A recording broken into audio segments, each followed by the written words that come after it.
So yan, ang aga ko nakaligo, nakapag-prepare. Naayos ko na rin mga gamit ko. Pasyal ko muna kayo.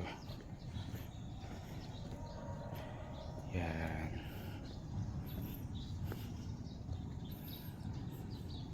Pwede naman kami maligo dito kaso siyempre gabi umuulan, tas wala pa akong kasama. Yan.